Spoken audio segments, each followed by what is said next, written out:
Thanks for tuning into the Hidden Tracks podcast. You can find us wherever you find podcasts or listen to music. When you have an opportunity, please give us a 5-star review, write a little note, tell us how we're doing. We really appreciate it. It helps us keep this thing going. If you want to reach out to us, you can find us at Facebook at Hidden Tracks. Instagram is at HiddenTracks99, and if you'd like to send in submissions or talk to us or give us any feedback about what we're doing, our email is myhiddentracks99@gmail.com. Thank you so much again for tuning in, and I hope you enjoy the show.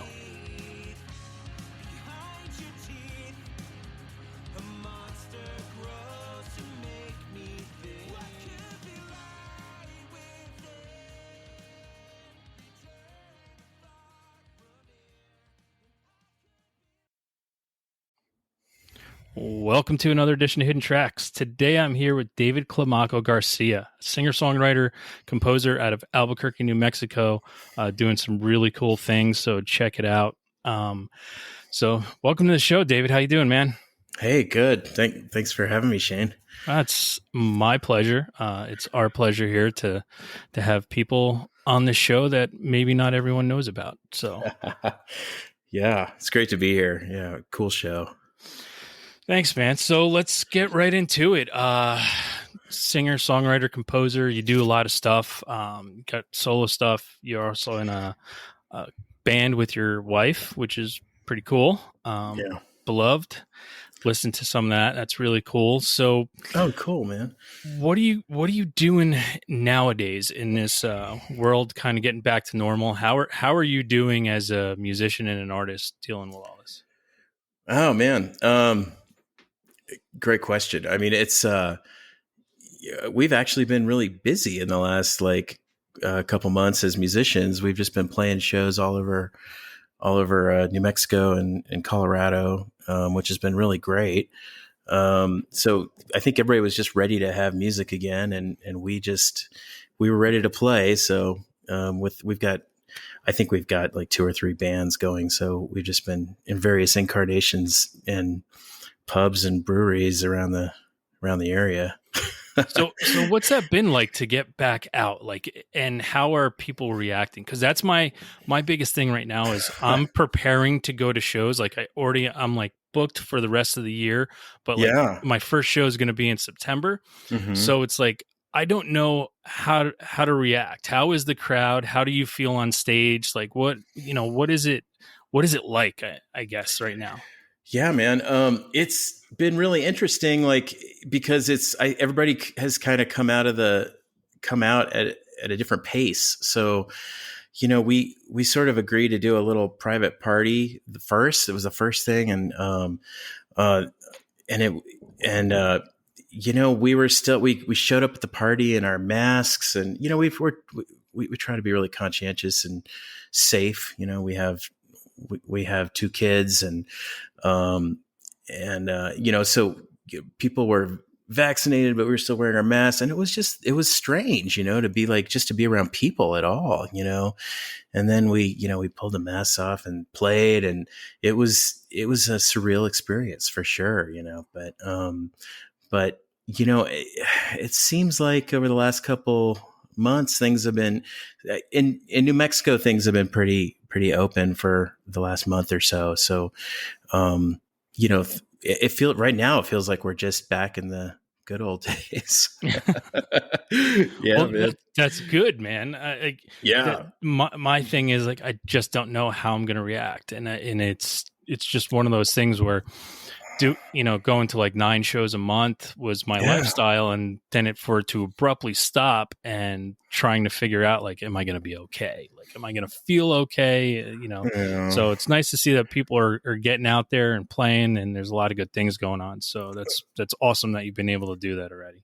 Yeah. And once you get that shot, right, you just feel like I don't want to say you feel invincible, but it's just you do a little bit. I got mine. I was like, let's go. I'm vaccinated and ready to fuck shit up. Let's go. Yeah, totally, man. Yeah. So we're just kind of out there, hitting it. It's great. It's great. It's awesome. And people are super happy to hear music, man. I mean, a little after that, we did another private party, and people were just freaking psyched, man. They were just everybody was getting down. It was great. So, Awesome. yeah. So I want to get into a little bit about you and your life. Like to find out, it was a pretty pivotal moment in my life, and it stands out to this day. Like I still have that same smell from when it happened to me. But it's your first musical memory, like when you're a little kid and you hear something that just it's no longer cartoon theme songs or Sesame Street sing-alongs. It's actual music. Yeah, man. Like, do you remember that first musical memory where you went, oh, what is this? Yeah. I mean, that's awesome, man. Yeah. And it's funny though, because when you said the musical memory, I remember sitting at a piano with my mom playing like Kookaburra sits in the old gum tree or whatever, but that's not the first one. I was in like a dance class for like little kids, because I was into performing arts as a kid, and our dance teacher put in Van Halen's 1984, and dude, those synths came in, and I was just like, holy shit, what is that? I just got goosebumps. I just want to let you know I got goosebumps right now because as soon as you said Van Halen's 1984, it brought me back to like a birthday party at a roller rink, and just like 1980, the entire album like played the entire time, and I'm literally sitting here with goosebumps. Like, wow, like okay, so the music does it invokes that feeling, like brought me right back. It's just so good, man. And then I was old enough that I could I was taking the bus home from school on my own, and there was like a little record store next to the bus stop, and I went in there like all by myself. I don't know how old I was, but somehow I had enough money to buy a freaking tape, and I bought Van Halen 1984, and I freaking hit it. I hit it for my dad because it had a baby smoking a cigarette. Yeah. I was like, he's not going to like this. So yeah, man. Wow. Van Halen. So, I mean, so that's crazy because where do you go from there? Because if Van Halen's your first moment, like that's pretty awesome. Like mine was probably said it a couple times here. It was the Beach Boys. It changed my life into wanting to, have music in my life forever.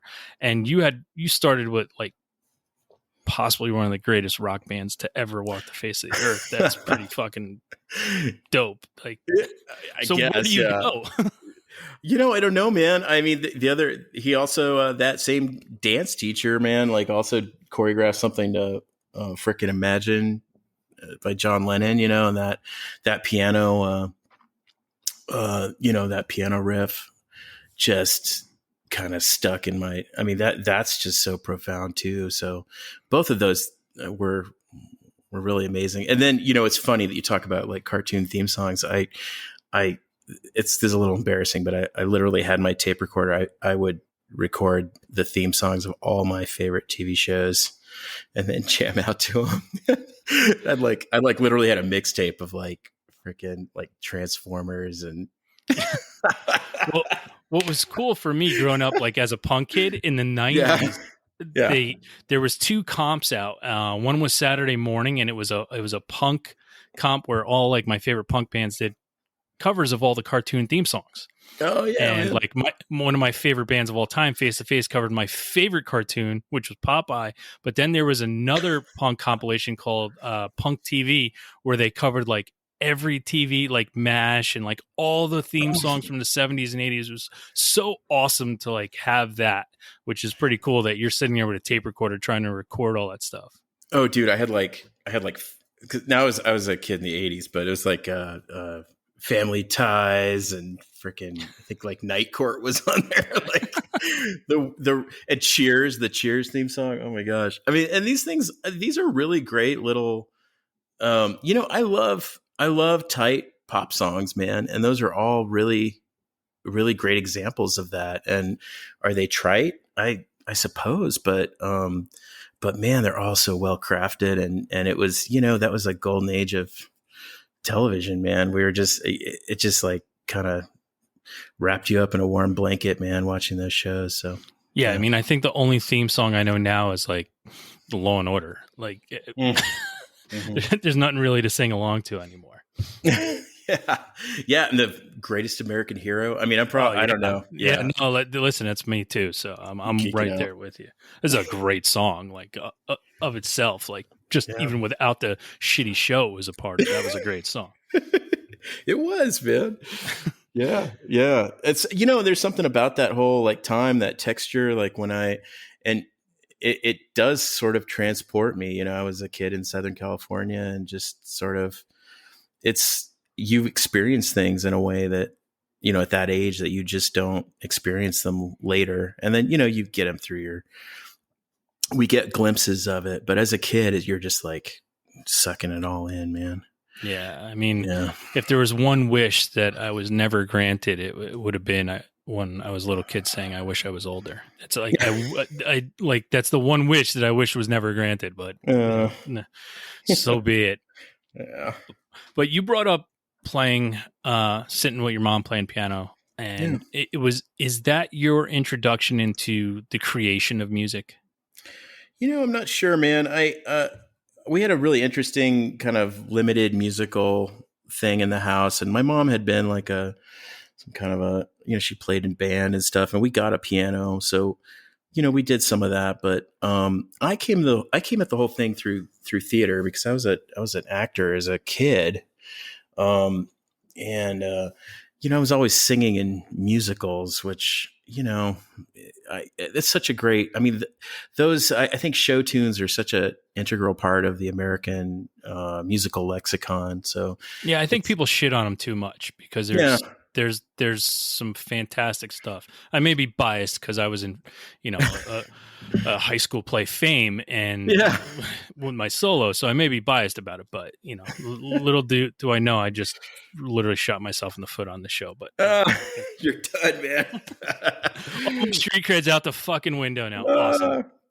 Yeah, man, it's I think there's just, again, man, like a well-crafted song, and you could like go to the American Songbook, man, and all of the greatest jazz artists, those early like those guys, the beboppers, were all playing the show tunes, from Gershwin and Rodgers and Hart and like all that stuff. Because that's what people wanted to hear, man, and it just made them feel good. So if they went into a club, that's what these guys would base their improvisations on. And so anyway, I mean, that was my kind of introduction to it, and I was always just, it was kind of natural for me to like express myself in front of people, which as a performer, that was just sort of a normal thing. And then it wasn't until my 20s that I it was in my teens, actually. My dad bought me a guitar for my 15th birthday, and I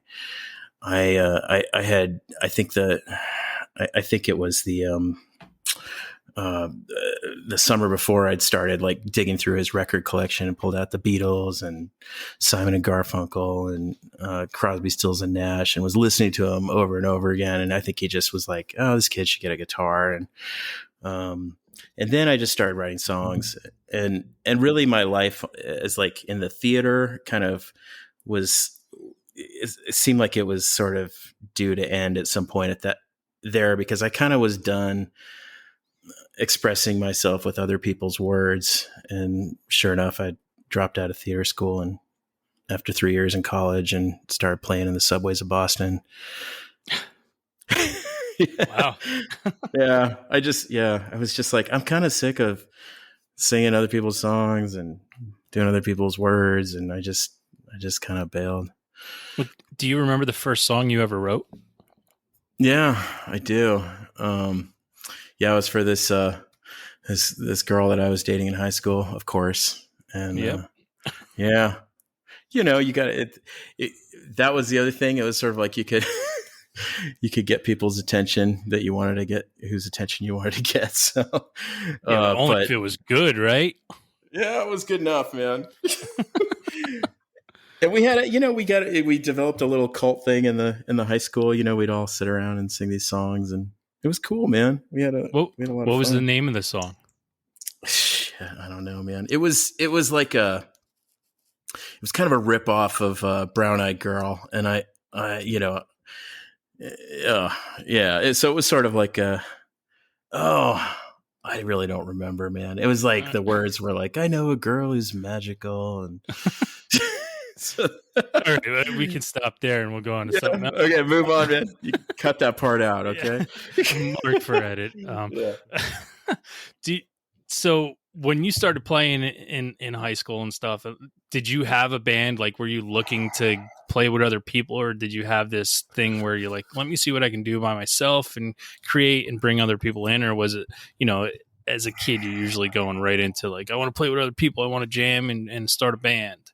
Was that the way you were looking at it? Yeah, no. So I had my best friend in high school was a harmonica player, and he got like how to play the Idiot's Guide to Playing Harmonica or something, and so we would always be playing together. So I guess that you could say that was my first band. So we'd be doing that, but I was more into like the songwriters, like Neil Young and Paul Simon, and a little later on Bob Dylan, and that whole movement of 60s and 70s songwriters. That's what really sucked me in. So that was sort of the archetype I was pursuing. Cat Stevens, all that stuff. Nice. So I usually have a question about your first performance, but the fact that you were already with theatrical stuff already okay on stage, I'm guessing there was, or there could have been, any of that apprehension about playing in front of people, something that you created for the first time. Yeah, it was. Well, it was a lot of like open mics at coffee shops and stuff back then. And so there was sort of the thrill of like getting away from your parents for an evening, and all your friends were going to come down to the coffee shop, in the college neighborhood or something. And it was just a great party, man. I don't remember ever being nervous about it. I probably should have been, because the best, I think the biggest thing a young artist has going for them is they don't know how bad they are. Right. That's a quote from somebody, but we'd love getting together and hanging out. And I think that's really one of the fundamental things about music that I have always loved. It's like a social art form, right? We do it as a way to communicate and get together with people, right? And so I didn't really start jamming in bands until like college, and after I dropped out of college, I started finding my way to other musicians. But yeah. So did you ever think when you're playing those coffee shops that I'm going to continue this? Like, this is, I found what I think I want to do. Or was it like, this is cool for now, but I'm probably going to have to do something else? Yeah. There's like, I think you have a perception of yourself when you, especially I think when you're younger, and like once you've sort of made a decision about something you're going to do, you have a perception of that. And it's not always based on what you actually want to do. Right. So like what you're actually happy doing. So I did have a little period of like divorcing myself from like this idea of I was going to grow up and be an actor. Right. But I gotta say, like there's never been any doubt that this was like a fundamental part of me. I've at this point, I've been doing it for by far the big, by far most of my life. So it's something you do, right? Like it doesn't matter what you think of it. You just do it. As long as it makes you happy, and it doesn't seem like work. I think that's where, some people get really burnt out when it turns into work and they forget why they started playing music to be an artist. And I think that's when it gets tough, and like I said, I told people with the show, the day it becomes work is the day I'm done. I don't want it to be work. This is a passion project for me. I don't, this is never going to be gigantic. And I don't really want sponsors because I'm doing this on my time. I want this to be your time as well, because the minute it becomes work is the minute I'm just like, yeah, I already have a job. So cool, man. I feel you 100%, man. It's but I would say that I think that we as creators also realize that there is a maybe an urgency in what we do. Like, I mean, something made you start, get the microphone out and start doing it, and you show up right every week, and Yeah.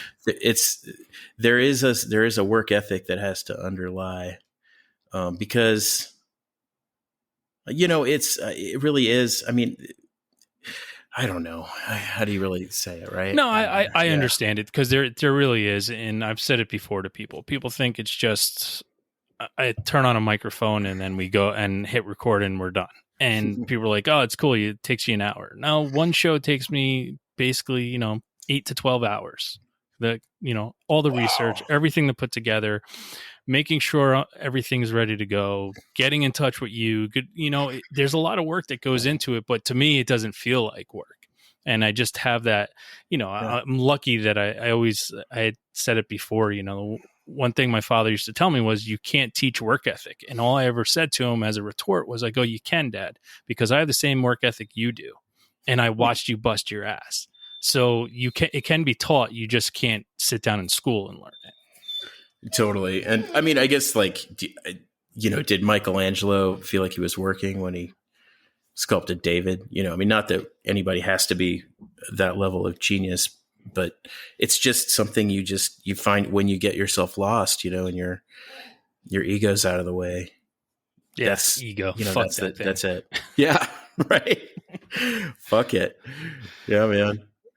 So you put out a song for a good cause, which is really cool. And when you're writing a song, do you have thoughts about that in mind when you were writing that song in particular? It's for people that don't know the song, Down By Her Riverside Home. And did you write that specifically for the cause? No, that, and it's interesting. I don't really, our songs sort of start as like conversations or pieces of conversations for me. And they're either conversations that I need to have with somebody, or conversations that I need to hear in the air, or conversations I should have had with somebody. So Down By Her Riverside Home was based loosely off. I'm a filmmaker as well, and for the last 7 years, I've been working on a documentary about three teenagers that died in a plane crash over the Gila wilderness, and they were studying the Gila River, and I sort of became really deeply involved in that story, and I've been taking river trips with their parents and interviewing people in the community and hanging out in this amazing wilderness area. And that just sort of manifested as it's sort of a mythologized version of what one of these encountering. In New Mexico, there's a myth about a sort of a river witch named La Llorona, and she wanders the riverbanks crying for her lost child who got washed away in a flood or got too close to the river. The story changes. So, and in Spanish, llorar is to cry. So she's the crier. And so this is one of the mothers hangs out on the water all the time. And she's sort of like a modern day La Llorona. And so that's where that came from. Yeah. Wow. Yeah. Well, I mean, that's pretty commendable to, take that time to do something. And again, talking about passion projects. I mean, that's pretty awesome. I mean, oh man, do you have a name for it? So when it's out, everybody can be sure to find it, or are you still working? Yeah, the film is called Hearts on the Gila. That's the working title. And we actually, there's a website for it, heartsonthegila.com, I believe, if that's all right to throw out there. Yeah, no, absolutely. It's got to get people to find it. That's awesome. I'm looking forward to that. Yeah. 7 years in, we're we're getting ready to sort of into the home stretch, like the film is close to being done. And that's just been a really cool journey. And actually my next musical project is there's a schoolhouse that somebody moved up to the Gila Hot Springs area, which is sort of by the Gila Cliff Dwellings, which are ancient Anasazi ruins up in the Gila wilderness. And it's like an hour and a half from any civilization, and it's right there on the river. And we've booked it's a lodge now. We booked it for a week, and we have 7 of the best musicians I've ever played with coming up to record the soundtrack for that film. Wow. And, that's fucking awesome, man. Yeah. And I'm like composing the sort of the themes right now, and we're all going to, we'll sort of arrange them and jam on them. And I think we'll get a pretty cool thing out of it. So I'm excited. Nice. Yeah. Now, I also mentioned when I introduced you that you're also in a band with your wife. Yeah. Called Beloved. Yeah. And Beloved. I'm sorry. Yeah. No, it's all right. It's that's got to be pretty awesome to create together. I've listened to a bunch of that stuff. I'm digging it. How was that just something that again just starts up, or was it like, hey, let's do something together? Yeah, that's really so. Nicole, my wife, she's a Celtic fiddler and super accomplished at that. I basically, it's an interesting thing. I got really bad tinnitus in sort of 2003, 2004. It really hit me hard, and it was so painful. I was just really experiencing grief over it. Like, I stopped playing music for about, I think it was almost 10 years. And it was right at that time when I went through a breakup. My father died. And there were some major life shifts that, I looked in the corner and my guitar was sitting there, and one day I just walked up and picked it up and started playing again. And it was, literally it was right around that time that Nikki just wandered into my life. And oh, sorry, I'm getting a little choked up, man. It's it was just a beautiful time. So like when she plays that fiddle, I'm just transported. It's like there's, I'm reading the what is it? For Whom the Bell Tolls right now, Ernest Hemingway, right? Mm-hmm. And he talks about his being with this woman, Maria, that he meets, and I haven't finished it, so don't tell me the ending, but but he talks about the earth moving, this one time when they're in the meadow together, and it's kind of like that, man. And when you experience that, you're just like, oh, you just kind of let go of everything and go with it, And so Beloved has been like that for us. It's just sort of, and that's the name. That's why it's named that too. We just, I came up with that name like in the 90s. I don't know. At some point, somebody was talking about David, my namesake, being the beloved of God. And I was like, oh, that sounds cool. And I'm going to start a band called Beloved. And but here I am many years later, and it just sort of worked.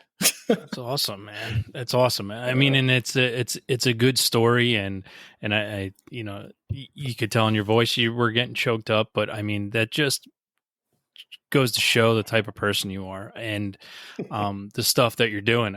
Because it is important, and I've said it many times. My wife saved my life, and she's I've said it 100 times to people. Like, I don't ever need to win the lottery because I won it once. And then once is all it takes, and I want it with love, and I'll take that over any amount of money, any day of the week. Oh, amen, dude. Yeah, that's great. Yeah. And actually I think that on the new album that I'm going to release in September, that's that first track's about Between the Devil and Me. It's all about, my wife, basically saving me from destroying myself. Oh, that's awesome. Yeah. So other than your wife, Is there anybody that you've created music with that you've just been in awe of, or just like had to step back from the fact that you were creating music with them? Oh shit. I mean, a couple people that I mean And it doesn't make anyone any less of somebody. I'm just asking. You can have more than one, but somebody that you just created music with and you've just been in awe of. well, I play with great musicians, so they're all. I mean, just on that level, they're all fundamentally amazing. But in my life, um, I used to in San Francisco. I used to play with a woman named Jolie Holland, who was a sort of a She was a folk singer, right? yeah, she was sort of the queen of the indie folk movement in a lot of ways, and I first saw her standing uh, right at the mouth of Golden Gate Bridge, like standing there, like picking daisies and smelling flowers and these like striped tights or something, and like braided ponytails and pigtails, and I this is before I even knew who she was. And then she came into an open mic a couple weeks later, and that was a hugely. I mean, her voice, her ear was just amazing. So that was hugely educational for me. We would play a lot, and so that was a big one. Um, I was in San Francisco. I was at a band called Lodi with a guy who went by the name of Henry Moon, and he had a lot of different names, but that was the one from that band. And I actually met him when in my 20s, and in Albuquerque, in a kind of a rundown, dirty apartment, and he was playing piano, and we struck up a long relationship too. And these were just moments. I think, are these people any better than the other people that I've played with? Probably not, but it's like when you hear the right thing at the right time, your brain kind of opens up and you go like, oh, there's that. And I think that's really what that's about. Yeah, and I'm not, and that's why I wanted to preface, like, doesn't make anybody better than anybody else. It's just something that invokes that feeling that's different, Yeah. Yeah. And I mean, I also, I wandered into a recording studio in San Francisco, down in the to Tenderloin district. One day, a friend of mine told me it was there, and it was like, had no sign, of course, but it was raining, and I knocked on the door, and one of the assistants opened it up, and I was like, I want to work here. and he let me, he kind of got a smile on his face. He's like, oh, come on in, man. And like, literally my years in San Francisco, I worked like, I had a day job, and then every night I'd go to this recording studio and just largely work for free, like answering phones and making coffee and shit. And one day Neil Young wandered in, man, and he took that place over for 6 months, and I got to sit there and hang out with him and Crazy Horse for 6 months and just watch them put together that album, Living with War. And that was, I mean, I never really played with them. I got to play through his gear a couple times, but that, I mean, that's like your childhood hero, right? Just freaking incarnate in front of you, so standing in front of you every day for 6 months, just being like, it's still fucking him. It's not a dream. Yeah, totally, man. Yeah. So yeah, just those are some of the moments, I guess. Actually, freaking one of the reasons I dropped out of college, man, and this isn't playing with anybody, but it's a cool story. I was at we were in Boston, and we would go to the Middle East and the Rathskeller, these like kind of indie, grunge punk clubs, and this unknown act, Jeff Buckley, was playing one night, and we went in there. There was 4 of us, I think, in the audience, and he was there with his band, and of course he just fucking rocked it. And I think I had heard his album live at Chennai or whatever, and was just taken, and I just went up to him afterwards. I was like, for him, it was like probably a failure of a show. Nobody was there, man. And but for me, man, it was great. I just went up afterwards. I was like, what what should I do? Should I be going to music school, or, how do I do what you're doing? And he's like, man, just play as much as you can and get a band and just play, man.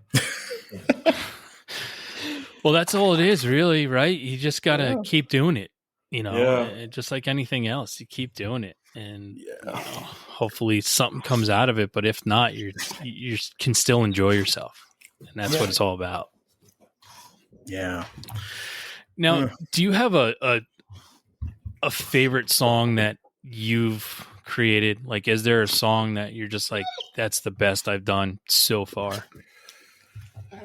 Oh, no, man. I mean, they're all sort of, I gotta say, the latest single I released, I think is a pretty great little pop song. And so that's the one that to date, that's the one to beat for me. But okay.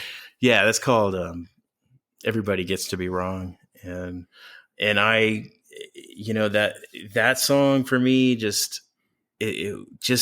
it really captivates me, and I just enjoy playing it, and I enjoy listening to it, and, for what it's worth it. So, I think that, and it's a sort of, it's a weird song about adultery. But, I have never, stepped out of the boundaries of my marriage. But my wife and I, when the whole pandemic hit, we were, I think, partly on just being like, woohoo, time off. And partly just like out of like, what the fuck, we went, we hit the liquor cabinet really hard, and then this was sort of after that first couple of weeks, I found myself waking up one morning, just not recognizing myself and not recognizing her. And I've kind of felt like I'd cheated on our marriage. And I was feeling really guilty about it. And I kind of dragged myself into the studio and just started jamming. And this line, "Everybody gets to be wrong sometimes," came out. And it's sort of a way of letting myself and my wife off the hook. And it's also sort of an exploration of like, I feel like the character, like a lot of the songs I write are characters, and they're sort of mini screenplays, but in some ways it could be that the character is feeling really entitled, and he's a fucking asshole, and basically is just taking what he wants, so there's that aspect to it. But it's also a really tender song that sort of is saying, hey, like shit's hard. Yeah, no, it's a good song. I listened to it a bunch of times already. So, oh, cool, man. Great to hear it, man. So now, to explain who you are, this is the someone's been on the moon for their entire life, and they come back and they come to you and say, "Okay, I heard you're an artist. Which one of your songs would you play for them that would best describe you as an artist?" Oh shit, man. I know I just fucked your world up, but oh no, there is a song on the Cabin Sessions, which is an album, which is by Beloved. And dude, through an unfortunate coincidence, there's about 100 bands called Beloved, so whatever. But if you look for Beloved and then search the Cabin Sessions together, you'll find it. And it's it's called "In the Dark of the Train," and it's just another song about acceptance and sort of. And I wrote it many years ago in the 90s, I think, and when I was living in Austin, and it was from my albums from the 90s are basically like cassette tapes that are sitting in my basement, but this was off the South Austin pot tapes, and they're basically a collection of 4 tracks, and I lived right next to a train track, so I'd be recording a song and the fucking train would go by, and and in the original demo of this song, there's a train that goes through it, and so "In the Dark of the Train," it's a love song for a woman that really we'd already left each other, but it was sort of I think the chorus is, "I know we can live without this love, but baby, this life's hard enough, so please don't ask me. begging you, please don't ask me to be something I'm not. And that's, sort of a portrait of young love. But the sound is cool and the band was cool and everything. I really like it. Awesome. So Yeah. when the guy comes back from the International Space Station, that's the one that he's got to listen to. I think it's a good one. Yeah, totally. Yeah. All right. So do you have a favorite band? I mean, and we always take the Beatles off the table here. No one's ever allowed to use them. Yeah. Right on, man. But is there a band that you just constantly like listen to or lean on, or you just, if someone asks? Oh, fuck. Yeah. It's, Paul Simon has been a huge sort of example of just great songwriter for me. And I just love the way that he can sort of dance in every different stylistic genre, and he still has a distinctive voice, and the songs are so profoundly relatable. All right. Paul Simon. So musical. Yeah. Nice. Now, is there something that you listen to? We call it a guilty pleasure, and I'm tired of having to say this to people because I know when you get older, you just own everything, but there's always that fucking millisecond when somebody catches you listening to something where you're just like, oh, and then you're just like, whatever, it's good. But do you have a guilty pleasure, something to listen to that somebody would be really surprised that you're totally like, yeah, I love it? Paul Simon, probably. No, man. We really like the Monkees. Dude, they're fucking awesome. I wouldn't even list that because that's great. Fucking Neil Diamond writing those songs, and it's fucking great. That became a band. So yeah, I mean, and those songs are just really well put together. So, there's that, and then there's also like, I think some of the country artists, like I'm really into like the old Nashville songwriting. Was just so strong. So people like, maybe somebody like Conway Twitty, like he'll have like a lyric that's just like, like her tight fitting jeans. That song is just wrong on every level, but it's also so smart, man. I mean, just the way the lyrics turn and bring you back around, drop you off at a, change of perspective on the same lyric. Fucking great, man. All right. Yeah. All right. I'll let you go on that. You're like, okay. Yeah. So gonna dive into a little self-reflection here. Now I asked this question because I've actually done it, but do you have like your own funeral song? Like, have you ever thought I want this to be played when people are mourning me? Oh my God, I've never thought of that. So don't worry about it then. Yeah, I'm sorry I bring up a morbid situation, but it's, one of those things that I have thought of in my life, and I'm like, I wonder if anyone else has. That's an interesting question, man. I mean, we've lost a lot of people this year, man. I mean, my wife and I were counting, and in our families, about 8 or 9 people. Wow. And it's just heavy. They're like sort of in different like circumferences of orbits out from us, so, I've thought a lot about what songs are good for other people's memorials, but for my own, I don't know, man. I just hope it's a fucking party. Yeah, man. well, yeah. I want a huge barbecue, fucking rager. That's what I want. Like, yeah, yeah. Totally. All right, then to move on from that, gonna fuck you up again. So, say you're no longer around, but your music lives on, and all your creations, all your artistry, your compositions, your movies, everything. How would you most like to be remembered?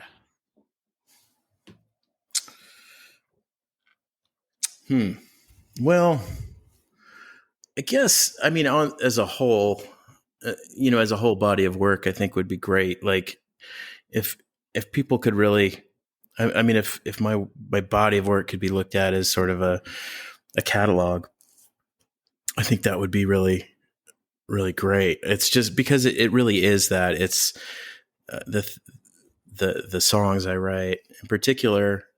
It's it's sort of like when you pick up a real book and you kind of thumb through it and you're like, what's that? It's really like that. They're of a piece. And I don't think any single one of them really tells the whole story. And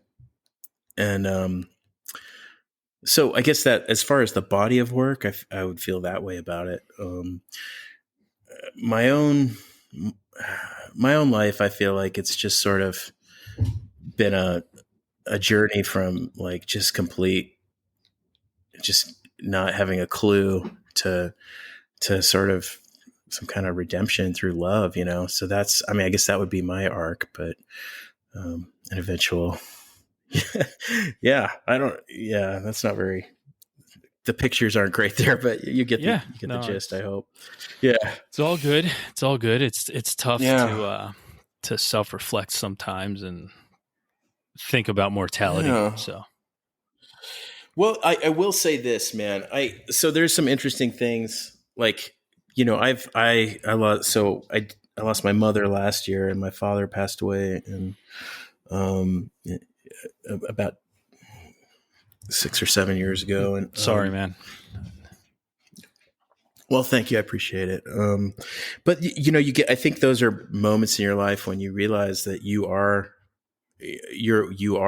finite on this earth. And there is a certain urgency to the work I'm doing now. And the other thing that's really interesting is my family on my mom's side has a congenital thing where they kind of lose their hearing in their late 40s, you know. And so that is, and I, you know, that along with my rock and roll tinnitus, it's like, yeah, I don't know how long I'm going to be able to do this, man. So I'm like, this is the moment, man, for me. Not that I would ever stop doing this, but it's like, oh, I got to do this. And it's a really great time, man. I'm getting some great songs, and I'm a better player than I've ever been. And it's just really, it just feels really natural. And like, I read this, no, I didn't read it. It was a podcast I was listening to. And I think, songwriter Jason Isbell, I'm sure you know of him. He said, you know, writing songs is what I do when I don't have anything else to do. I just thought that was great. And it's like, yeah, totally. Like once you clear the freaking decks, you go pick up the guitar and see what comes out. You just do it, and you do it every day, and there it is, you know? Yeah. Wow. Yeah. And to think about stuff like that, like, so did you see the movie, The Sound of Metal? You know, I haven't seen that yet. I heard about it, but I think I'm living it. So, and honestly, like it was one of those movies that like I started this when I was watching it, and it was a very good movie. And I was just like, I never thought about how much, like, if you look at the studio here, I'm surrounded by music and how much it is a part of my life. And if it was taken away, I don't know what I would do. And it was just watching this journey. I was just like, wow. I was like, I never ever even thought about that. Like, I've thought about mortality. I've had issues in my life. There's reasons why I do certain things I do, but that never crossed my mind until I saw that. And I was like, wow. I'm like, I don't even know. I don't even know. Yeah. Yeah. I mean, in some ways it's just a color that we have, you know, I mean, like you can, it's like, or a scent, like you can smell, you know, cardamom or something. And it's just a piece of the puzzle. And so, I mean, the hearing, I'm blessed because I have a lot of talents. You know, my father was a visual artist, and I got that too. And I had to make a choice, you know, but, you know, so, you know, I'm not worried about it. It's just what it is when it is. And, you know, we get what we get. We can't really worry about it. Yeah, no, so. You know, I'm a big believer in everything happens for a reason, regardless of we know that reason or not. And we'll figure it out. And when that reason comes along of why it happened, then you're like, oh, okay, now I get it. Yeah. Yeah, totally. it's such a cool journey though, man. Just the artistic journey that we go on. I love it. It's just Every day is a gift, and I'm not gonna waste it. So yeah. Well, so we're going to come in on our time here. We end our show with our weekly threes. It's 3 things we're listening to right now that you'd like people to check out. It can be new, it can be old. It doesn't matter, but it's just 3 things that you as an artist who creates is listening to. Mm-hmm. Yeah, right on, man. Well, let me see. In my playlist, I've recently discovered the Turnpike Troubadours. Those guys are writing some really, really cool songs. John Coltrane keeps coming up, and that is some sublime shit. Trying to think what else. What else is on there? I don't know. I just kind of add new stuff every day, and it cycles in there. What else? There's a lot in there.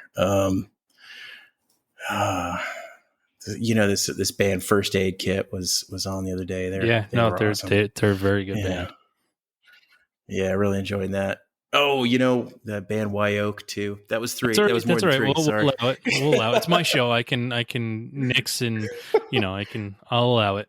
Wye Oak is good too. Yeah, these guys. Yeah, it's just I just put it on shuffle, man, and I don't listen to albums as much as I should anymore, man, and that's okay. We just kind of find ourselves in that stream. Yeah, and I mean it's tough with fucking algorithms nowadays picking what I'm supposed to be listening to, but when something does pop up on my playlist, that's when I go right away to the full album, and I'm like, all right, I got to check it all out. If I liked it, I got to listen to everything now. So yeah, I mean, I will say in my defense, I don't listen to the streaming radio or whatever. So I mean, these are all things that I've put there. So all right, nice. That's the one. So yeah, they didn't just pop up, but yeah. A lot of the stuff that I listen to is stuff that I seek out. I do Bandcamp, and I do deep dives, like 4 or 5 hours at a time until I start searching and finding stuff that I love, and then I'm just like, there it is. There's a new band, and I just keep adding. Nice, man. Yeah. Oh, there's so much great stuff out there right now, man. I mean, like, for as sad as it is that it's almost impossible to sell a record, it's like it's also just an amazing time to be a listener. I mean, there is so much good stuff. There's also so much shit too that I have to weed through to find the good stuff. But I mean, that's the world we live in, and everything that there is, there's a lot of crap that you got to go through to get to the good stuff. But it's always a diamond under there somewhere. Yeah. My 3 for this week are there's a band called Sights and Sounds out of Canada. They're kind of an alt rock, post rock band, totally awesome band to just sink your teeth into. An album called No Virtue is what I've been listening to. Singer songwriter Lucy Dukas out of Virginia. She's got an album called Historian. It's just a really just cool, like there's some pop hooks in it and some just really good singer-songwriter stuff. Something to check out. And last but not least, and don't cancel me, the name of the band is called The Fags, and they're a rock band. They're out of Detroit, but they're a power pop rock band, kind of along the lines of Cheap Trick-ish type of sound, but they're so fucking good that I can't really get enough of them. And listen, they named their band, I didn't. Oh man, it's great, but dude. They're fucking awesome. They're absolutely amazing. So I would definitely take the time to check out anything that they've done. Dude, I would give it just in that vein. I would give a shout out. There was a band in San Francisco called the Richmond Sluts that we used to like. I think we played some shows with them. They were freaking great. I'll bet they sound a lot like that band. But I want to thank you for being here, and I want to give you the time right now, David, to tell everybody how to find everything that you're doing, all the stuff that you've created, how to get it all, because in today's world, there's lots of different domain names. So I'd like to give you the opportunity right now to let all of our listeners know. Oh, great. Thanks, Shane. Yeah. Like the hub is davidclimacogarcia.com, and on Facebook, I guess you can find me at David Climaco Garcia. And that's really it. There's also on Facebook, there's Beloved the Band. I think we have a website, Beloved the Band. And that's the band. That's sort of like my crazy horse, I guess. Those are, you can pretty much get it all there. I think I'm on Spotify and, Apple Music as David Climaco Garcia. Unfortunately, there's about 100 Beloveds out there doing all kinds of different stuff. But if you search Beloved, The Cabin Sessions, that is a really good album. We recorded it in a 100-year-old cabin in Albuquerque, which is it's a strange urban phenomenon. This cabin that we recorded at, it's actually right off Route 66, not in the woods. And we had some amazing players. Alex, the pedal steel player, is also in the Handsome family, which you may know that band. That's a really great album. So I recommend Awesome. it. Well, we want to thank you for all your artistry, everything that you're doing. Keep it up. And for everyone out there, let's give thanks to David for coming on the show. And you know what to do. Go out there, listen to David Climaco Garcia, and have a great fucking time.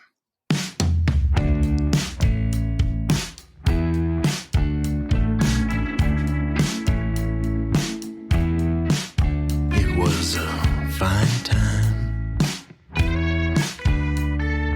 drenched in wine. I guess we crossed the line.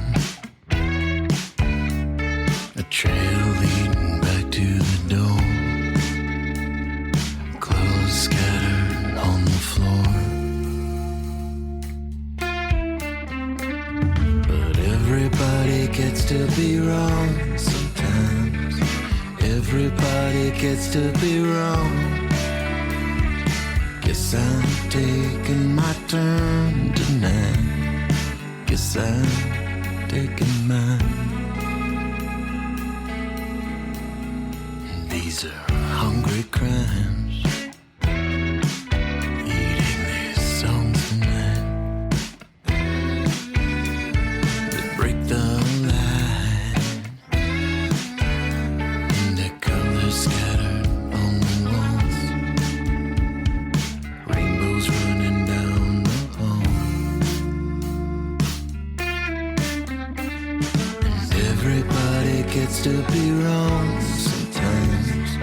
Everybody gets to be wrong.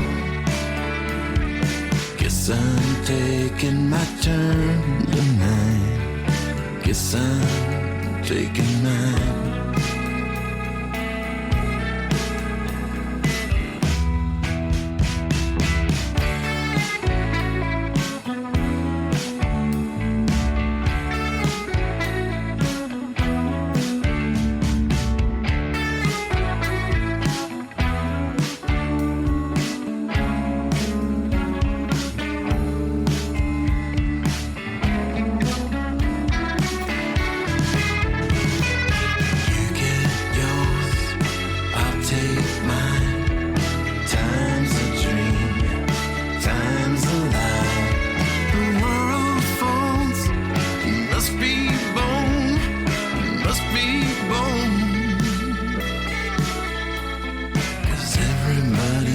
To be wrong sometimes.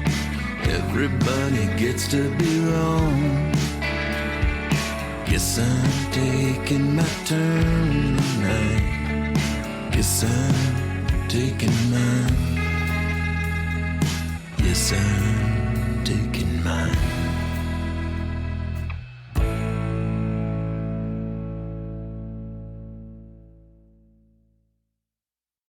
Thanks again for tuning into the Hidden Tracks podcast. We hope you enjoyed this week's show. Don't forget to follow us on Instagram at HiddenTracks99.